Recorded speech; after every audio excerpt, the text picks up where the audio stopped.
자, 이번 시간에는 보건의료 정책과 행정에 대해서 공부해 보도록 하겠습니다. 자, 여러분 이 슬라이드 계속 나오죠? 보건의료 체계 구성 요소 5가지. 자, 이번 시간에는 이 제일 위에 있는 이 관리, 기획, 행정, 규제, 법률 이런 관리에 대해서 알아보겠습니다. 지금까지 많은 이 구성 요소에 대해서 알아봤는데 사실은 이 관리가 전체를 이 조직화, 관리를 해주지 않으면 돌아가지 않겠죠. 그래서 이런 관리의 개념입니다. 자, 우선 보건행정체계에 대해서 살펴보겠습니다. 우리나라 보건행정체계. 자, 여러분들 우리나라에서 보건 쪽에 가장 최상위 행정조직이 뭡니까? 예, 보건복지부죠.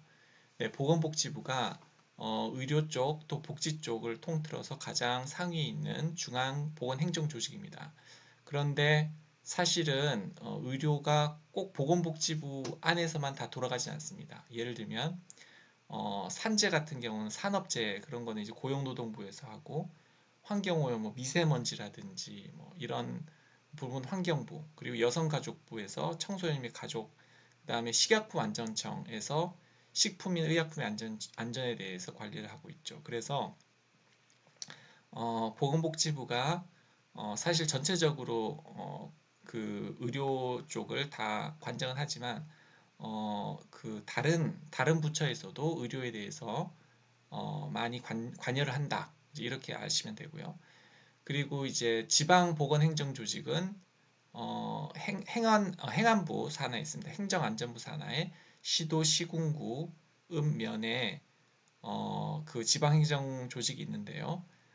시도에는 이제 보건 담당 관련 과가 있습니다. 관이나 과가 있고요. 거기서 이제 시도의 그 보건행정을 담당하는데요. 사실은 가장 핵심적인 조직은 시군구의 보건소라고 볼 수 있습니다. 그래서 보건소에서 사실은 가장 많은 지방보건에서는 가장 많은 보건에 대한 일을 하고 있습니다. 근데 문제는 지금 밑에서 보시듯이 이 굵은 선은 직접 통제, 예산권과 인사권을 통제하는 걸 말하고요. 점선은 기술적인 지도 감독을 하는 걸 얘기합니다. 다시 말해서 시군구 보건소나 시도 담당관은 사실상 행안부 소속입니다. 그래서 행안부의 인사권, 예산권의 통제를 받아요. 그러다 보니까 보건복지부는 사실은 기술적인 지도 감독 권한밖에 없기 때문에 이게 이제 이원화되어 있습니다. 그러다 보니까 사실 보건복지부가 지방보건행정조직의 어떤 영향력이 사실은 많이 감소되어 있는 상황이죠. 그래서 한국의 보건행정조직, 보건행정체계의 특징은 상부 보건행정조직은 아까 전에 말씀드렸듯이 보건복지부가 국민의 보건, 방역, 의정, 약정, 사회복지, 의료보장 등등의 모든 사무를 관장하고 있으나 지역의 보건사업 진행 과정에 있어서는 아까 전에 얘기했죠. 인사권, 예산, 집행권이 없는 정책 결정기관으로서 기술 지원만 하고 있다. 이 부분이 사실 한계점이라는 거죠. 또 하나는 보건복지부뿐만이 아니라 아까 전에 보셨죠. 노동부, 산업재해노동부, 이제 환경 관련된 건강환경부, 또 여성과 관련된 여성가족부, 식약품, 식약의약품안전처, 식약처라고 하죠. 이런 형태로 다원화되어 있어서 보건복지부의 조정 기능과 역할이 좀 중요시되고 있죠. 그리고 하부 지방 행정조직은 보건사업 자체의 특수성이 배제된 채 일반 행정의 한 부분으로서 행안부, 행정안전부의 직접적인 통제를 받고 있는 이원적인 행정체계에 있다. 자, 아까 전에 얘기를 했죠. 인사권, 예산권은 행안부에 있고 그리고 기술 지원은 보건복지부에 있어서 그런 이원적인 행정체계에 있다. 그리고 보건소가 실제적인 보건의료 사업의 핵심 조직을 담당하고 있다. 이렇게 보시면 되겠습니다. 그래서 우리나라는 보건소, 보건지소, 보건진료소가 있어요. 여러분 코로나 유행 때 보건소가 굉장히 큰 역할을 했죠. 다 기억하시죠? 그래서 보건소가 사실은 보건의료 사업 수행의 핵심 조직입니다. 전국의 C군구 254개마다 하나씩 설치되어 있고요. 여러분 보건소에서 뭐 진료 아니면은 뭐 검사 이것만 기능하는 게 아닙니다. 사실은 굉장히 많은 행정 역할을 하고 있어요. 그래서 질병 예방부터 모자 보건, 보건사업, 보건의료에 대한 지도 감독 등등의 많은 일을 보건소에서 하고 있다. 자, 그리고 여러분 보건지소는 혹시 아시나요? 여러분 이제 그 군대 대신에 그 여러분 그 공보위 가시잖아요. 공보위 남자들 공보위 많이 가는데 공중보건이 보건지소에서 근무를 많이 하죠. 그래서 이게 옛날에 이제 우리나라는 무의촌이 많았죠. 그 의사가 없는 곳에 보건지소를 세우고 이제 거기서 의사가 특히 이제 군의관 대신에 이제 공중보건의가 진료를 하고 있었는데 요새는 이제 많이 없어졌죠. 그래서 이제 좀 이런 것 이제 보건지소가 의미가 많이 퇴색하긴 했으나 아무튼 그 지금 보건소 밑에 이제 보건지소가 설치가 많이 돼 있고요. 지금도 이제 공중보건의사가 많이 활동을 하고 있죠. 보건진료소는 이거는 이제 이것도 이제 무의촌에 세운 건데 이것도 옛날에 이제 의사가 없을 간호사가 예전에는 의사를 다 배치할 수가 없으니까 간호사가 어떤 경미한 진료나 약 주고 이런 것은 했었습니다. 그래서 보건진료소가 요새는 이것도 이제 많이 퇴색이 됐죠. 그래서 현재는 지방보건행정은 보건소가 굉장히 큰 역할을 중심적인 기능을 하고 있다. 이렇게 아시면 되겠습니다. 자, 그리고 한국 보건의료 체계 지금까지 많이 여러분 그 같이 우리가 봤는데 그 민간 주도의 의료 체계가 강합니다. 우리나라는 물론 건강보험이 전체적으로 그 우리나라의 건강 체계를 딱 잡고 있지만 사실상 이제 공공의료가 좀 약하긴 하죠. 그래서 민간 주도의 경쟁 체제가 강하고 그래서 사실 그래서 우리나라는 굉장히 의학 발전이 빨리 되고 있고 전문의 진료가 굉장히 강하죠. 근데 대신에 너무 민간 주도로 하다 보니까 수익에 민감하고 또 행위별수까지 되다 보니까 이제 계속 환자를 유치를 해야지 생존할 수밖에 없기 때문에 수익에 민감하고 진료비 부담 능력이 없는 저소득계층 또 농어촌 지역 이런 쪽은 좀 아무래도 서비스가 약하죠. 그 병의원도 별로 없고 그러다 보니까 지역 간의 형평성과 접근성이 좀 한계가 있고 의료기관의 대부분이 도시에 집중되고 농촌은 별로 없고 의료 인력도 마찬가지로 도시에 편중되다 보니까 지리적 장벽이 존재하죠. 민간 부분이 취급하지 않거나 소홀한 예방 진료라든지 뭐 감염병 진료 또 뭐 장애인 외상 이런 공공 부분이 굉장히 위축되어 있습니다. 그리고 이제 공공 및 민간 의료기관의 역할 분담이 미흡하고 상호 경쟁 관계가 있다. 우리나라 공공의료기관이 많지만 그 공공의료기관이 사실상 의료기관 민간이 못하는 공공의 역할을 그럼 충분히 하고 있느냐? 그것도 아니죠. 왜냐하면 공공의료기관도 마찬가지로 행위별수까지 하고 있기 때문에 민간기관과 똑같이 비급여 진료를 하지 않으면 수익이 수익이 발생을 못하기 때문에 별로 차별화되지 못하는 부분이 많죠. 공공의료기관의 부족과 역할 미확립, 위급 상황에 대한 대처, 필수적 공공서비스 제공과 같은 보건의료 안전망 역할이 미비 문제가 되고 있다. 안전망의 역할을 잘 못하고 있다. 그래서 코로나로 인해서 많이 그 공공병원이나 이런 그 국공립 의료기관이 많이 역할을 하긴 했죠. 하긴 했지만은 그 아직까지 그 사실 거기에 대한 지원도 많이 부족했고요. 그리고 공공의료기관이 그런 역할을 충분히 발휘하기에는 아직도 여건도 많이 부족하고 지원도 많이 부족하고 이제 그런 상황입니다. 자, 다음은 보건의료 정책에 대해서 살펴보겠습니다. 아까 전에는 행정체계, 주로 제도적인 측면이었고 정책은 좀 다르죠. 다른 개념입니다. 자, 우리 여러분들 뭐 혹시 들어보셨는지 모르겠지만 2000년에 얼마 전에 의사 파업이 있었잖아요. 그거보다 훨씬 더 큰 파업이 있었어요. 이거는 진짜 우리나라 유례가 없을 만큼 긴 기간 동안 파업이 있어요. 제가 이제 인턴 때였는데 거의 한 6개월 이상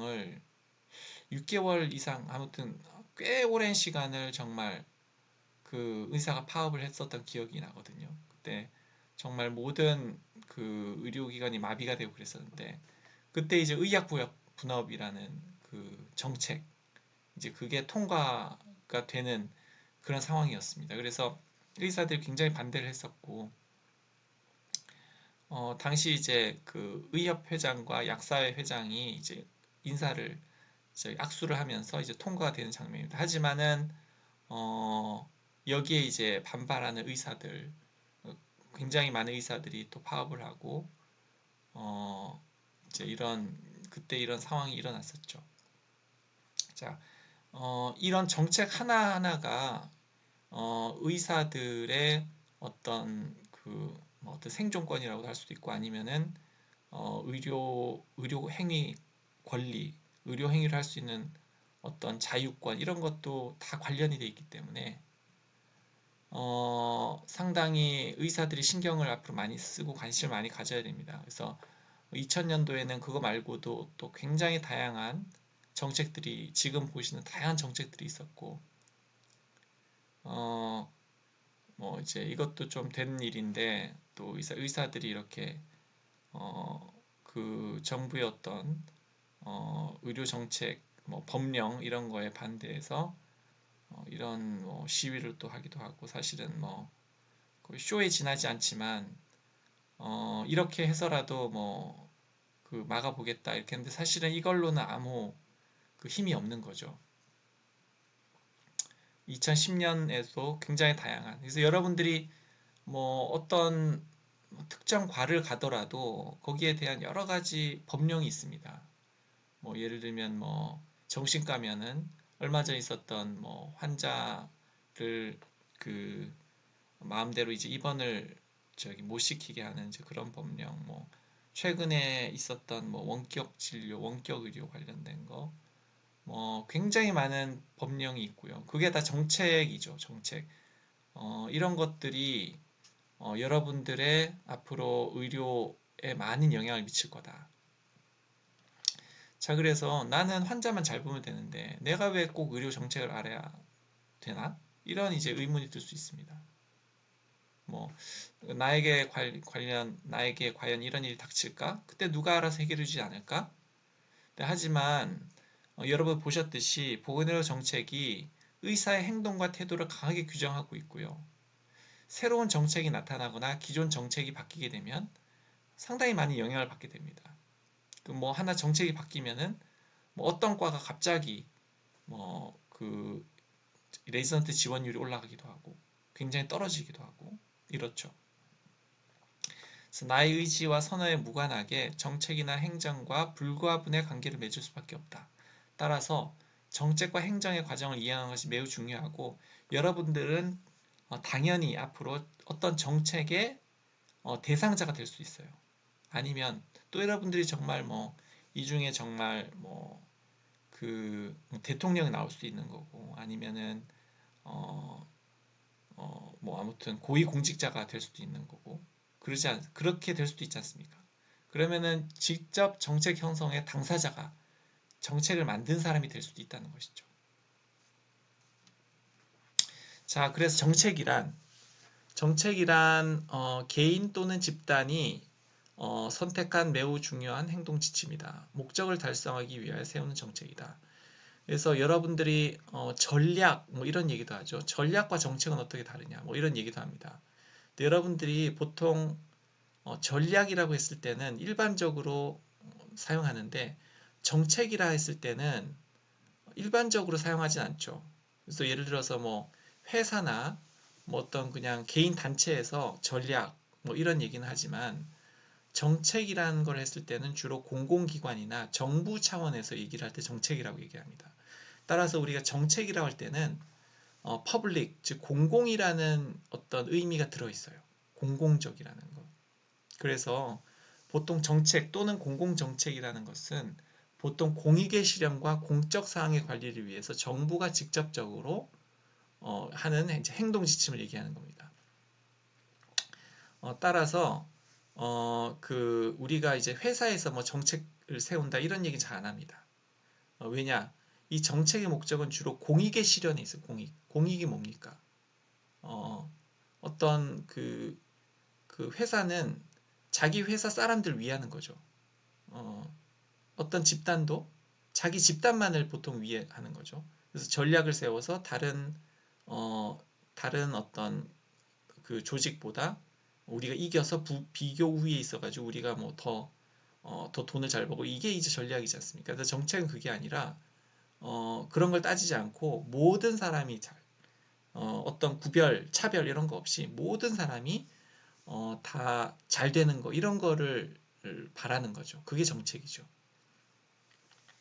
그래서 이제 바람직한 사회 상태를 이룩하려는 정책 목표와 이를 달성하기 위해 필요한 정책 수단. 자, 정책 목표와 정책 수단. 이 두 가지 뒤에서 다시 나옵니다. 그것에 대해서 정부 기관이 공식적으로 결정한 기본 방침이다. 그래서 그 정책 목표와 정책 수단이 있다. 그 뒤에서 다시 말씀드리겠습니다. 자, 이제 보건의료 정책은 앞에 보건의료가 붙었죠. 정책 앞에. 자, 그러면 당연히 보건의료를 바람직한 보건의료 상태를 이루려는 정책 목표와 이를 달성하는 정책 수단에 대해서 정부 기관이 공식적으로 결정한 기본 방침이다. 자, 이렇게 얘기할 수 있겠습니다. 자, 그럼 공공정책의 특성은 뭐가 있을까? 일단 정책은 목적지향성입니다. 정책은 어떤 것을 달성하려는, 바람직한 것을 달성하려는 어떤 행동의 지침 이런 것이죠. 그다음 목적을 지향하고 행동을 지향합니다. 행동과 변화. 어떤 행동을 통해서 어떤 미래 바람직한 방향, 미래지향적이고 변화지향성이죠. 그리고 공익지향성이고 아까 전에 제가 말씀드렸습니다. 자, 마지막으로 중요한 게 정치적 연관성입니다. 자, 이게 무슨 말이냐면 자, 부분이익 선택성이라고 하는데 예를 들면 우리가 어떤 정책을 했다 합시다.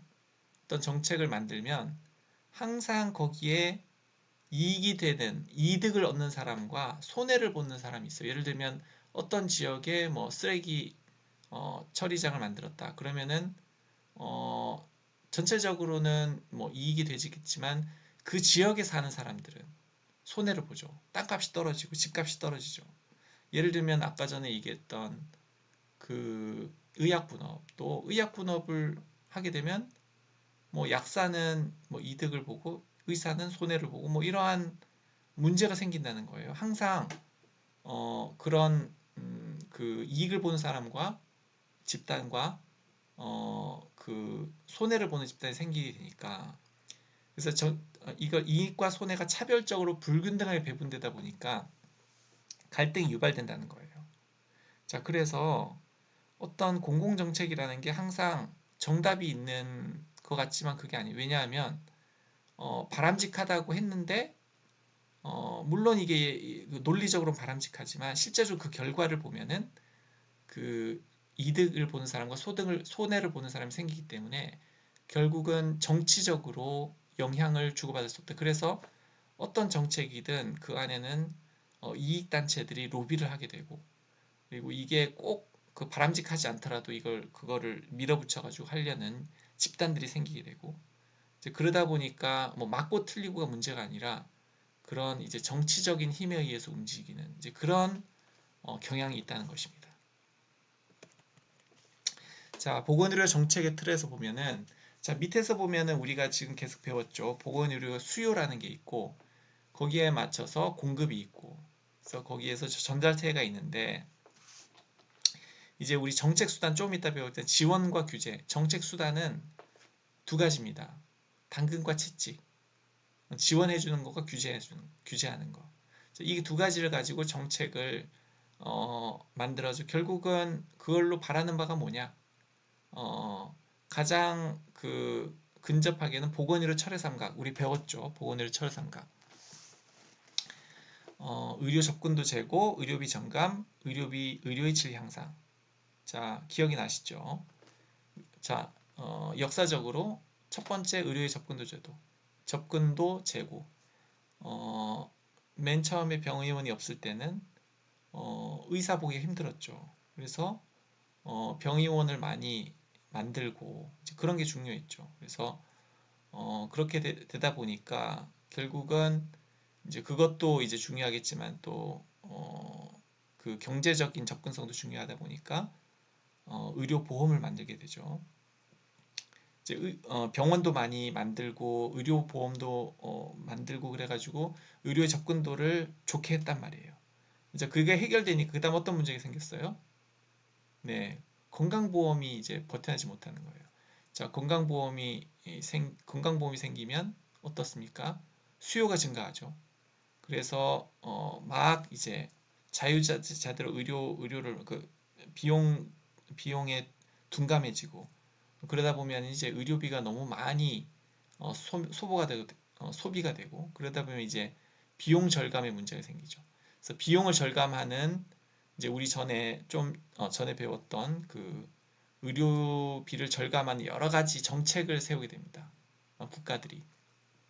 그래서 전에 배웠던 선지불 제도를 후지불 제도를 선지불 제도로 바꾸거나 이제 미국에서도 옛날에 행위별수까지 하면서 DRG로 바꾸고 이제 많은 나라들이 비용 통제를 하기 시작합니다. 뭐 우리나라는 뭐 예를 들어 삭감 이런 것도 하고 아무튼 굉장히 많은 통제를 하다 보니까 결국은 어떻게 문제가 됐습니까? 의료의 질 향상이 문제가 됐죠. 그래서 비용을 통제하면은 의료의 질이 담보될 수 있냐 이런 문제가 이제 항상 되는 거죠. 그래서 의료의 질 향상이 문제가 됐다. 그래서 이 세 가지가 보건의료에서 굉장히 중요한 철의 삼각이다. 자, 기억이 다시 나시죠? 자, 이걸 통해서 결국은 형평과 효율, 가장 최종 목표는 삶의 질, 이제 건강의 향상이죠. 이걸 달성하는데 항상 형평과 효율 두 가지의 문제가 발생합니다. 우리 보건의료 정책을 볼 때 이 두 가지 문제가 굉장히 중요해요. 자, 우리가 형평만 너무 강조하다 보면 효율의 문제가 생길 수가 있고요. 또 효율만 너무 강조하다 보면은 형평의 문제가 생길 수 있죠. 우리 보통 이제 효율을 너무 많이 강조하는 쪽이 보통 뭐 보수가 주로 효율을 많이 강조하게 되고 주로 진보 쪽에서 형평을 많이 강조하죠. 그래서 항상 근데 이게 어느 게 더 정답이다 이런 건 없고요. 이 두 가지가 항상 잘 균형을 맞춰서 가는 게 중요하다는 것입니다. 자, 정책 수단 다시 살펴보죠. 지원, 규제가 있다. 즉, 당근과 채찍. 자, 어떤 정책 수단을 달성하기 위해서는 정부가 지원해 줄 수 있어요. 뭐 재원을 가장 중요한 게 많이 하는 게 이제 돈을 주는 거죠. 예산을 지원해 주는 거죠. 그리고 이제 두 번째 규제는 뭐 예를 들어서 뭐 범칙금을 내게 한다든지 아니면은 뭐 법으로 못하게 한다든지 이런 게 규제죠. 그런 이 두 가지 방법으로 정책을 달성한다. 정책 목표를 달성한다. 자, 그 다음에 정책 환경이란 게 있어요. 이게 뭐냐면 우리가 어떤 뭐 외국에서 중요한 정책, 뭐 좋은 정책을 우리나라에 그대로 도입하면 성공할 수 있겠습니까? 안 되죠. 미국과 우리나라는 정책 환경이 달라요. 완전히 문화도 다르고 정치 체계도 다르고 굉장히 다른 게 많잖아요. 뭐 국민 소득도 다르고 따라서 이런 어떤 정책에 영향을 미칠 수 있는 환경, 그 정책 내용과 정책 과정에 영향을 주고받는 그런 외재적 변수를 얘기하는 겁니다. 자, 북한과 우리나라 다르죠. 자연적 조건, 인구, 뭐 정치 체계, 정부 구조, 행정 체계, 법 체계 다 다르잖아요. 따라서 우리나라에서는 되게 효과적인 어떤 정책을 북한에 그대로 가져가면 성공할 수가 없겠죠. 그래서 우리가 어떤 정책을 만들 때 항상 그 나라의 정책 환경이 어떤지 그걸 잘 보고 거기에 맞출 수 있는지 이런 것들이 굉장히 중요하다는 것입니다. 자, 이게 굉장히 중요한 슬라이드인데요. 정책 과정이라는 겁니다. 정책 과정은 정책 의제가 설정이 되고 그래서 정책이 결정이 되고 정책 집행이 되고 그 다음 평가가 되고 그래서 정책 의제 설정은 이 네 가지 그 과정으로 형성이 되는데요. 하나씩 살펴보겠습니다. 자, 이제 정책 과정에 대해서 하나하나 살펴보겠습니다. 이제 정책 의제 설정인데, 자, 예를 들어서, 옛날에 이런 사건이 있었습니다. 어떤 시골에 그 다문화, 외국인, 그 어떤 그, 부인이, 어떤, 그 결혼한 분이 남편한테, 한국인 남편이죠. 한국인 남편한테 살해를 당했어요. 그게 신문지상에 올라온 적이 있습니다. 자, 그러면 이러한 문제가 이제 생겨가지고 정부가 앞으로 이런 그 외국인 결혼 이민자에 대해서 인권 문제라든지 여러 가지 문제를 해결해야 되겠다. 이제 그래서 이제 법령을 만들고 이런 과정이 있었죠. 자, 그 과정을 생각하시면 됩니다. 자, 우리가 그 외국인 노동자가 그 사회에 그전에도 이런 일이 있었겠죠. 그래서 사회에 알려지진 않았지만은 그동안 많이 그 인권에 문제가 있었고 이런 게 있었습니다. 그게 사회 문제죠. 사회 문제는 이슈가 되든 안 되든 문제가 계속 있어 왔던 것이죠. 근데 사회적 이슈는 뭐냐면 그것이 이제 드러난 겁니다. 사람들이 알려지기 시작하고 그래서 집단들 간의 논쟁의 대상이 되고 쟁점화하는 주도자와 점화 장치가 필요하다. 보통 이 언론이 많이 하죠. 그래서 어떤 신문 기자가 이거를 뭐 신문지상에 기사로 쓴 거죠.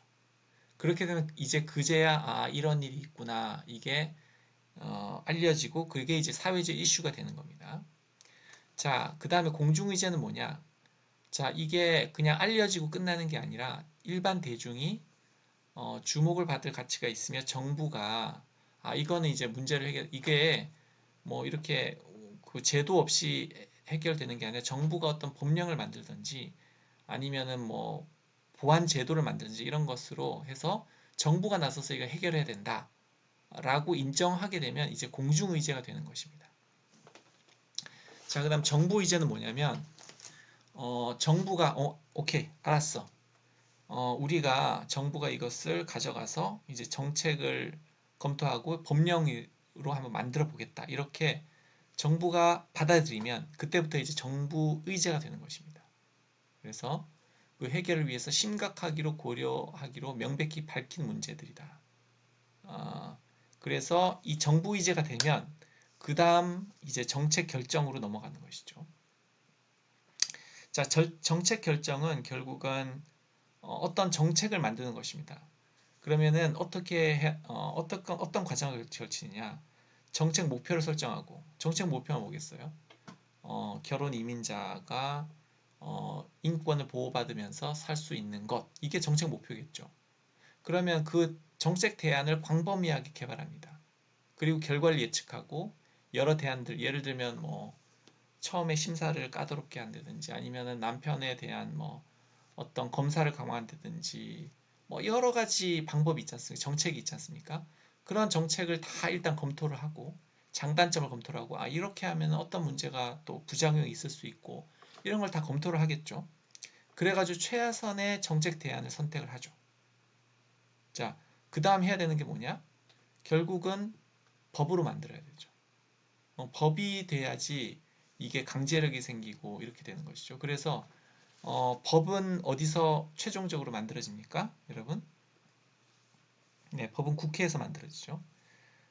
그래서 이 국회의원이 그게 중요한 거죠. 법을 만드는 이제 국회에서 땅땅땅 쳐가지고 이제 법이 만들면 그게 합법성을 부여하게 되는 것이죠.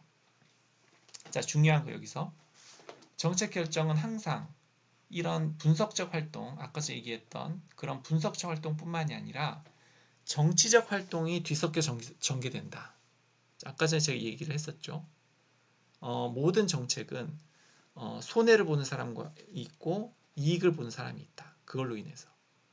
그렇기 때문에 어떤 집단들이 거기에 있는 이익이 달려있는 집단들이 항상 정치적 활동이에요. 그래서 그것이 갑자기 좌초되기도 하고 그래서 여러분 그 예전에 의약분업 사태도 많은 사람들이 서로 그 단체들이 서로 로비하고 또 갈등하고 또 데모하기도 하고 이런 여러 가지 활동이 뒤섞여 전개됐습니다. 자, 그럼 일단 법이 만들어졌다. 그럼 어떻게 해야 될까요?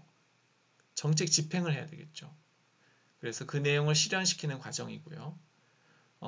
그 법령은 굉장히 드라이하지만 그 정책 내용이 굉장히 실질적으로 구체적으로 변합니다. 그래서 보통은 이제 국회에서 법이 정해지면 그게 이제 행정부, 우리 의료 쪽은 주로 보건복지부 쪽으로 내려오죠. 그러면 이제 그 보건복지부에서 정책 집행을 담당하게 되고요. 보통 이제 법이 생기면 뭐 여러분 내년에 배우겠지만 시행령과 시행규칙, 뭐 공문, 뭐 이 지침 이런 것들이 이제 작성이 됩니다. 여기 이제 구체적인 어떤 그 정책 방안들, 집행 방안들이 마련이 되고 중요한 거 예산이 있어요. 예산. 인력과 예산이 배정이 돼야 됩니다. 그리고 담당 기관도 생길 수가 있고요. 그리고 집행 활동을 하고 또 감시 감독을 하고 이런 것들이 집행 정책 집행 과정이고 주로 그 핵심은 행정부처, 보건복지부, 뭐 질병관리청 이런 데서 이제 담당을 하는 것이죠. 자, 마지막으로 정책평가. 자, 여러분들이 다 정책이 집행이 되고 나서 중요한 거는 항상 정책평가가 중요합니다. 정책 집행 결과를 그것이 효과가 있었는지 문제점이 있는지 그 결과를 반영하고 환류하는 과정이 필요합니다. 자, 이해되셨죠? 자, 다음으로는 보건의료 정책 참여자에 대해서 살펴보겠습니다. 어떤 정책이 만들어질 때 거기에 다양한 참여자가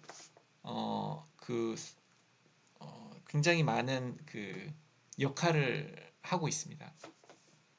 자, 우선 공식적인 참여자를 보면은 첫째, 가장 중요한 의회죠. 입법부. 여러분들 아까 전에 제가 얘기했죠. 법령이 가장 중요하다. 법을 어디서 만들어진다? 국회. 그래서 이제 국회의원이 굉장히 큰 영향을 미치죠. 여러분, 국회의원이 어떤 법을 발의를 할 수 있죠. 국회의원이 사실 법을 또 만들고 결정을 하잖아요. 그래서 국회의원이 굉장히 힘이 세죠. 그래서 사실 국회는 의회는 국민과 일반 사회 집단 요구를 반영을 하고요. 그리고 법률 제정을 통해 강력한 정책 결정권을 행사를 합니다. 법률 제정뿐만이 아니라 그 예산 심의라든지 뭐 국정조사, 정책평가 이런 것들을 합니다. 그래서 국가 산하기관 단체 같은 경우는 뭐 국정조사 굉장히 힘들어하죠. 그래서 의회의 역할이 있다. 자, 두 번째 사법부.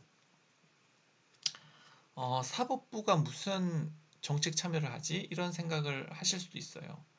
사실은 그게 맞습니다. 거의 참여를 안 하죠. 판사, 검사 별로 참여할 데가 없죠. 하지만 이게 이제 좀 사후적, 수동적인 성격이 있는데요. 예를 들면은 이제 헌법재판소에서 예를 들면 이런 얘기가 있었습니다. 우리나라에 그 요양기관 강제지정제라고 들어보셨죠? 이제 모든 의료기관은 건강보험에 강제로 지정이 됩니다. 그래서 나는 건강보험 적용을 안 받는 의료기관이다. 나는 그냥 환자한테 그냥 돈 받고 민간보험으로 하겠다. 이거 안 됩니다. 이제 다른 나라는 보통 그렇지 않은데 우리나라는 그렇습니다. 근데 이게 헌법소원까지 간 적이 있어요. 그래서 헌법소원에서 거기서 그 저기 합헌 판정을 받았죠. 그 굉장히 큰 거죠. 그래서 우리나라는 지금까지도 요양기관 강제 지정을 되고 있습니다. 그 이외에도 뭐 다양한 게 있죠. 지금까지 그랬던 게 뭐, 그, 어, 영리법인 이것도 이제 뭐, 그 사법부의 판결을 받았고, 아무튼, 사법부의 어떤 하나 판결 하나가 또 굉장히 큰 영향을 미칠 수가 있는데, 그런 것들은 이제 주로 그게 문제가 돼서 판정을 받을 때 이제 그 사후적 수동적인 성격이 좀 있는 거죠. 하지만 크게 그 간간이 크게 영향을 미친다 이런 거고요. 세 번째 대통령. 대통령도 예를 들어서 국회 일결을 거친 법률도 거부할 권한이 있고요. 또 법률안을 제안을 하거나 이제 국회 의결을 요구하지 않는 정책을 결정하는 권한이 있습니다. 그래서 특히 이제 미국 같은 경우는 건강보험이 굉장히 심각한 문제거든요. 거기는. 그래서 항상 그 대통령 선거할 때 항상 나오는 게 건강보험 이슈예요. 민간보험 문제가 굉장히 문제가 많기 때문에. 그래서 이제 미국은 뭐 대통령 직권으로 뭐 법률을 제안한다던가 또 국회에서 뭐 의결을 거친 걸 법률을 거부한다던가 막 이런 게 심심치 않게 일어납니다. 근데 이제 우리나라는 이제 그렇게 하진 않는데 아무튼 대통령도 그 큰 영향을 미칠 수가 있다. 자, 그다음에 행정관료. 근데 사실은 행정관료는 보건의료 정책에 그렇게 결정적인 역할을 하진 못하고요. 주로 정책 집행 단계에서 깊이 관여하죠. 다시 말해서 정책이 이미 만들어진 거를 펼치는 정책을 실행하는 이제 그런 단계에서 깊이 관여를 하게 됩니다. 자, 그다음 비공식 참여자. 첫 번째 이제 정당이 있습니다. 여러분들 뭐 민주당, 뭐 국민의힘, 뭐 지금까지 다양한 정당이 있었죠. 뭐 새누리당, 한나라당, 뭐 그런 정당은 보통은 이익 집단이죠. 그래서 보통 이익 결집의 역할을 하는데 이 정당도 특히 이제 여러분들 공약 뭐 우리가 그 정권을 잡으면 뭐 어떤 정책을 하겠다 뭐 예를 들면 뭐 그 무료 전체 무료 진료를 하겠다 뭐 예를 들면은 무상의료 뭐 무상의료 이런 것도 공약이 있었고요. 뭐 예를 들면은 뭐 다양한 공약이 있죠. 뭐 그런 공약들을 내지 않습니까? 이제 그런 공약이 그런 공약을 내고 그거를 이제 구체화함으로써 뭐 예를 들면은 민주당의 문케어 뭐 이런 것도 이제 공약이죠. 이제 그런 걸 통해서 정책에 참여할 수 있다. 이제 이익 집단 예를 들면 여러분 의사협회, 약사협회 뭐 이런 것들이 다 이익 집단이죠. 이익 집단은 특정 문제에 대해서 어떤 이해관계 그 자기 집단의 이익을 관철하는 게 목적이에요. 이익 집단은. 그래서 이제, 여러분도 이제 뭐 의사협회 회원이 될 텐데 의사협회가 의사의 어떤 이익을 위해서 뭐 로비를 하기도 하고 뭐 하기도 하죠. 뭐 그게 잘못됐다는 얘기는 아니고 모든 집단은 자기의 이익을 관찰하는 게 당연한 거죠. 그런 이제 집단들이 정책에 영향을 미칠 수가 있다. 뭐 예를 들면 의사협회가 뭐 의사가 파업을 해버린다든지 이제 그렇게 하면은 굉장히 정부에 큰 압박을 주는 거죠. 그런 식으로 이제 참여를 할 수도 있다. 자, 그것이 뭐 바람직하진 않겠죠. 뭐 파업은 정말 극단적인 것이고 사실은 의사가 어떤 우리나라의 어떤 그 지도력, 뭐 어떤 리더십 이런 걸 발휘를 할 수 있고 이제 그런 게 필요한 건데 우리나라 아직 그게 좀 약한 것 같습니다. 자, 아무튼 자, 다음에 비정부 기구. 뭐 예를 들면 시민사회 단체 같은 거죠. 그래서 NGO 이렇게 시민사회의 어떤 단체가 시민의 어떤 공익을 추구하기 위해서 그런 단체들이 있습니다. 그래서 그런 단체들이 또 그 정책에 영향을 미치기도 합니다. 자, 또 아주 중요한 게 언론이죠, 언론.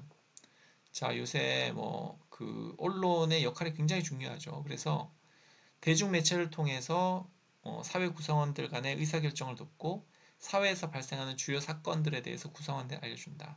그래서 여론 형성의 출발점이 되는 경우가 많다. 자, 아까 전에 그 사회 문제가 있을 때 그것이 공공의제로 떠오르게 하는데 언론의 역할이 컸죠. 마찬가지로 이제 언론이 어떤 숨겨져 있는 거를 드러냄으로써 그것이 여론을 형성하게 하는 그런 출발점이 되는 경우가 많습니다. 자, 그런 역할을 할 수 있고요. 다음에 이제 전문가, 학자. 이제 전문가 학자들이 예를 들면 이제 교수라든지 연구원 이런 사람들이 정부의 어떤 위원회 이런 데 올라가서 어떤 소신 발언을 뭐 자기의 어떤 전문성을 가진 발언을 많이 하죠. 그런 식으로 이제 정책에 또 영향을 미칠 수가 있는 것이죠. 자, 마지막으로 일반 국민. 일반 국민 정말 중요하죠. 특히 요새는 SNS가 너무 발달돼 가지고 옛날에는 뭐 언론 통제하고 그러면은 정말 끝이었지만은 요새는 어떻습니까? 언론 통제 별 중요하지 않죠. 요새는 뭐 SNS가 뭐 요새는 직접 민주주의도 많이 얘기를 하지 않습니까? 다시 말해서 그 여론 형성, 네티즌 이런 거 굉장히 중요하죠. 그렇기도 하지만 사실은 가장 중요한 건 결국 투표입니다. 여러분, 일반 국민은 투표권을 가지고 있어요.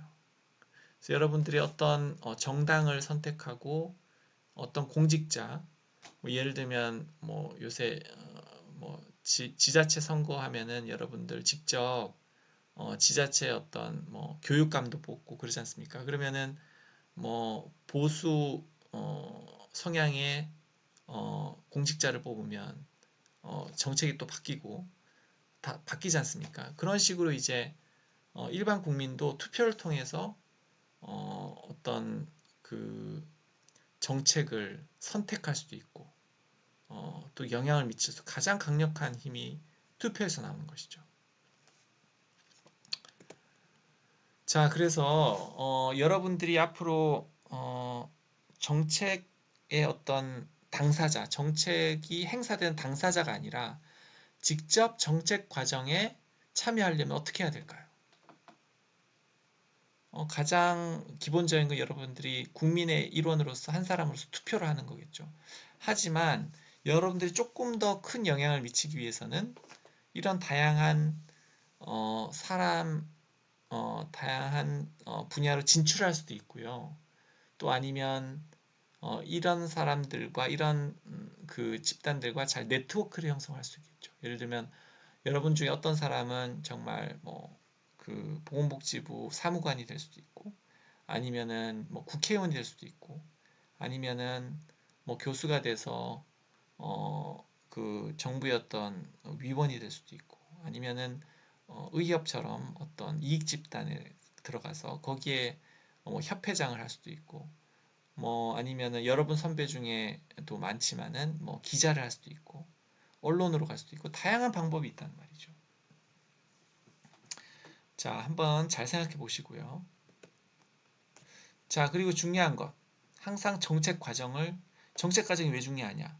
여러분들이 어떤 정책을 만들고 싶다 했을 때 가장 중요한 게 지금 내가 만들려고 하는 게 이 단계에서 현재 어디에 있느냐? 현재 사회적 이슈 자체가 안 돼 있다. 그러면 일단 사회적 이슈를 만드는 거에 집중해야 되죠. 근데 어떤 경우는 이미 정부 의제까지 다 끝내서 정책 결정 단계에 있어요. 그런데 거기에 뭐 사회적 이슈를 만들 필요는 없죠. 이미 정책 결정 단계에 있으면. 그래서 거기는 정책 결정 단계에 맞춘 어떤 그 전략이 필요한 것이고요. 그래서 여러분들이 항상 그 정책이 현재 이 관련 정책이 어느 단계에 있는지를 보고 거기에 맞춰서 그 행동을 할 필요가 있다는 것입니다. 자, 그 예전에 있었던 사건인데 한번 보도록 하겠습니다.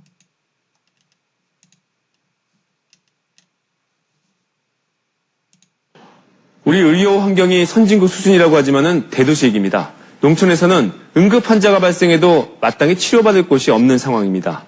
신정현 기자입니다. 몇 해 전 갑자기 폐혈관이 터져 쓰러졌던 이영명 할아버지는 응급처치가 늦어져 하마터면 생명을 잃을 뻔했습니다.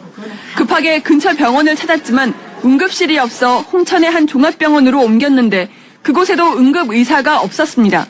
결국 15시간이 지나서야 세 번째로 찾아간 원주의 한 병원에서 간신히 응급수술을 받았습니다.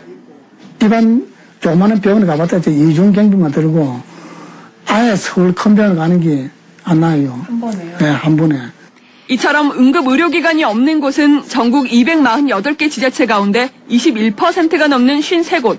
문제는 대도시와 농산어촌 간 양극화 현상입니다.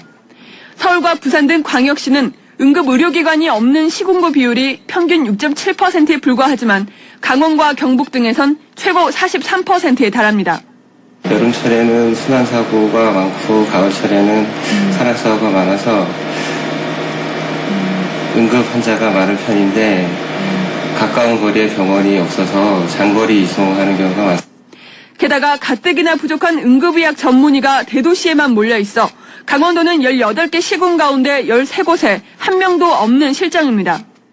우선은 응급의료기관이 없는 지역은 보건소나 민간의료기관, 군병원 등의 인력 장비를 지원해서 응급의료 기능을 할 수 있도록 상대적으로 인구가 적고 소득 수준이 낮은 농산어촌 주민들이 의료 혜택마저 제때 받지 못하면서 응급의료 사각지대로 내몰리고 있습니다. MBC 뉴스 신정현입니다. 자, 잘 보셨죠? 자, 이런 일들이 아직도 사실은 해결이 되지 않고 있습니다. 그래서 지금처럼 이런 문제들이 있었고 그것이 이제 모 일간지 방송을 통해서 국민에게 보도되었다라고 합시다. 자, 그래서 사실은 여기에 대한 어떤 해결책이 다 다를 겁니다. 예를 들면 의사협회 같은 경우는 결국 응급의료 수가가 낮기 때문이다. 수가를 높여야 된다. 특히 농촌 응급의료기관 적자를 볼 수 있기 때문에 수가를 높여달라. 근데 시민사회 단체 대표는 어떻죠? 수가 높이면 보험료가 올라가야 되는데 그건 국민의 부담으로 귀결되기 때문에 심장 전문의를 강제로라도 농촌에 순환근무를 시켜야 된다. 자, 그럼 의사협회는 거기에 뭐 동의를 할 겁니까? 안 하겠죠, 당연히. 우리가 뭐 여기 공산주의도 아니고 누가 강제로 그렇게 가게 하냐. 국책연구원의 연구원은 정부의 예산을 농촌 의료기관에 과감히 투자해야 된다. 또 이런 얘기를 할 거고. 행정관료는 예산이란 게 그렇게 쉽게 만들어지는 게 아니고 정부 예산 한계가 있고 또 세금 올리기에는 요새 경기가 너무 좋지 않아 가지고 국민들이 반대할 거다. 공중보건의를 적극 활용하는 방안을 강구해 보겠다. 뭐 이런 식으로 보통은 이런 식으로 다 되더라고요. 다시 말해서 그 각자 생각이 다르고 또 그 각자 이걸로 이익이 되거나 손해를 보는 게 다르기 때문에 어떤 정책에 대해서 합의를 보는 게 되게 힘듭니다. 그 외에도 뭐 정치인 또 뭐 사법부, 언론, 네티즌 다 생각이 다를 수밖에 없죠. 그래서 아까 전에 얘기했듯이 정책이라는 것은 어떤 고도의 합리적인 분석적인 어떤 과정 이외에도 정치적입니다. 이제 다양한 생각을 가진 사람들이 만나서 갈등하고 거기에서 그래서 이제 뭐 쓰레기통 모형 뭐 이런 그런 데고 있어요. 그러니까 정책이 결정되는 어떤 그 모형이라는 게 있는데 다양한 모형이 있어요. 합리 모형도 있고 뭐 그 중에 쓰레기통 모형이라는 것도 있습니다. 그래서 웃을 일이 아니고요. 이거는 그래서 쓰레기통에 들어가가지고 뭐 어떻게 되는지 모르겠지만 나중에 나오면은 그 전혀 모르게 어떻게 결정이 된지 모르고 결정이 되고 그 결과도 그 어떻게 과정을 거쳐서 됐는지 전혀 모르게 그렇게 나오는 수도 많다. 이제 이런 모양도 있습니다. 자, 그래서 다음 주 조별 발표 과제를 좀 말씀드리겠습니다. 여러분 한 주 동안 과제를 좀 해주셔야 되는데 실습 제목은 한국보건의료의 문제점과 해결 방안입니다. 그래서 실습 방법은 조별조사 및 발표고요. 그래서 PPT로 발표를 해주시면 되고 발표자는 당일 지정을 하겠습니다. 발표 시간은 7분 내외고요. 3분 정도 그 질의를 받도록 하겠고요. 발표 내용은 문제 현황, 그 문제점, 그리고 원인과 그 근거, 그리고 문제 해결 방안, 뭐 국외 사례를 추가하면 좋고요. 주의사항은 여러분들 항상 뭐 이런 거 베끼는 경우가 많아요. 그래서 뭐 보고서를 베낀다든지 정책 보고서 이런 거 많이 베끼거든요. 근데 그런 거는 다 티가 납니다. 그래서 베끼는 거하고 인용하는 건 다릅니다. 그래서 여러분들이 어떤 걸 할 때도 항상 그것을 자기가 이해하고 이해를 바탕으로 자기 생각을 추가하는 게 중요합니다. 그래서 조금 어설프더라도 학생다운 생각을 제시를 하는 게 좀 이노버티브하고 신선한 생각을 제시를 할수록 점수를 많이 드립니다. 그리고 항상 그 출처를 명확히 표시를 하시고요. 그냥 베끼시면 안 되고, 그리고 조별로 의사소통을 통해서 주제가 겹치지 않도록 여러분 그 똑같은 주제로 발표하면 안 좋겠죠. 그래서 조별로 소통을 해서 되도록이면 주제가 다르게 되도록 그렇게 해주시고요. 전체 발표 주제가 그 폭넓은 영역에 걸쳐 선정되도록, 그래서 너무 한쪽 영역에만 이렇게 국한되지 않도록 그렇게 좀 선정을 해주시길 부탁드립니다. 자, 조별 발표 준비는 일주일 동안 조별로 최소 한 번 이상 만나서 준비를 꼭 해주시고요. 그리고 발표 준비 방법은 일단 각자 조사의 문제점과 원인에 대해서 그 근거를 공유할 것, 조사해온 원인과 근거를 종합해서 설명 모양을 만들 것. 그래서 여러분들이 예전에 이제 PBL 했던 거를 좀 기억나시는지 모르겠는데, PBL을 했던 거를 좀 잘 정해 주세요. 여러분들이 PBL을 할 때 항상 근거를 찾고 그 근거를 종합해서 어떤 설명 모양 같은 걸 만들었잖아요. 그래서 그런 거를 좀 만들어 보십시오. 그래서 뭐 배제된 원인이 있어 왜 그런 건지, 그래서 여러분들이 그 PBL 했던 거를 잘 생각하셔서 그리고 이제 항상 여러분들이 어떤 개선 방안을 도출할 때는 원인 근거에서 개선 방안을 제시하는 게 중요합니다. 여러분들이 원인이 있는데 그 원인과 전 상관없는 개선 방안을 제시하기보다는 원인이 해결돼야지 되는 거잖아요. 그래서 그 원인이 이게 왜 생겼는지 그 원인을 조사를 하고 그 원인을 해결하기 위해서 또 어떤 개선을 제시를 해야 되는지 이런 것들을 좀 생각을 해주셨으면 좋겠습니다. 자, 채점 기준은 다음과 같습니다. 적절성, 독창성, 또 성실성, 또 수업 내용과의 연계성, 발표 자료 구성, 그리고 제시된 대안의 창의성, 타당성, 질의 태도 이런 것을 종합해서 특히 이제 여러분 성실성 가장 중요합니다. 그리고 학생다움, 창의성 이런 것들을 이제 주로 독창성 이런 것을 주로 볼 겁니다. 자, 여러분 질문이 있으면 제 아래 메일로 언제라도 질문을 해주시고요.